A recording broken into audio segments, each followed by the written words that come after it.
আজকে আমরা উদারবন থানায় ওসি স্যারের সঙ্গে দেখা করতে এসেছিলাম এবং আজকের সমস্যাটি ছিল, আপনারা দেখেছেন বিগত দুদিন আগে দয়াবতী মুন্ডার সাথে যেভাবে আমাদের একটি হিন্দু বোনের সাথে রাতের অন্ধকারে এসে উনার যে আশেপাশের চারিদিকে হিন্দু রক্ষী দলের ভাইয়েরা বেড়া দিয়েছিলেন এবং কাঁটাতারের বেড়া দিয়েছিলেন, সেই বেড়াটুকু রাতের অন্ধকারে উঠিয়ে নিয়ে গেছে জিহাদিরা এবং আজ অবধি সেই সব জিহাদিরা আটক হয়নি।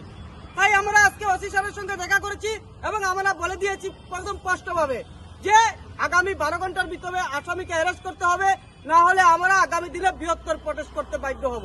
এবং আমরা বলে দিতে চাই, যতদিন বজরং দলের বজরঙ্গীরা মাঠে আছে ততদিনও 1 ইঞ্চি পায়ের 1 ইঞ্চি জায়গা এখান থেকে সেখান হতে দেব না।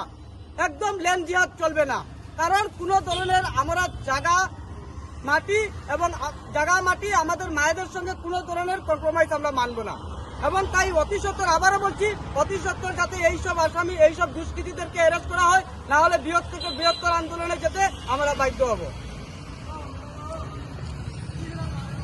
আমরা বিগত অনেক আগেও দেখেছি আসাম পুলিশের ক্ষমতা কতটুক, তা সত্ত্বেও আজকে 4-5 দিন হয়ে গেছে পুলিশ এখনো স্তব্ধ। আমাদের আসাম পুলিশের কাছে এটাই জানতে চাই, কিসের জন্য তারা এখনো স্তব্ধ, কিসের জন্য ওনারা এখনো অ্যাকশন নেননি, কিসের জন্য আসামি অ্যারেস্ট হয়নি।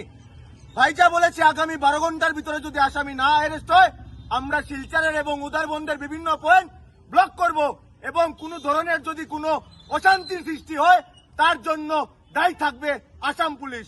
এবং ওই দিন রাত্রে যে ওই বন্টির বাড়িতে গাড়ি নিয়ে গেছিল এবং বন্টির সাথে দুর্ব্যবহার করেছে এবং এর পিছনে যারা নেতারাও আছেন তাদেরকে হুঁশিয়ারি দিতে চাই, এটা ভারতবর্ষ, এটা বাংলাদেশের কোনো জায়গা না যেখানে আমাদের মাটি বেটি দখল করার চেষ্টা হবে। স্পষ্ট ভাষায় বলে দিতে চাই, আগামী 12 ঘন্টার ভিতরে যদি আসামি অ্যারেস্ট না হয় আমাদের বজরং দল বরাকবেলির বিভিন্ন জায়গায় আন্দোলনে বসবে। জয় শ্রীরাম। জয় জয় শ্রীরাম। জয় জয় শ্রীরাম। জয় জয় শ্রীরাম। জয় শ্রীরাম।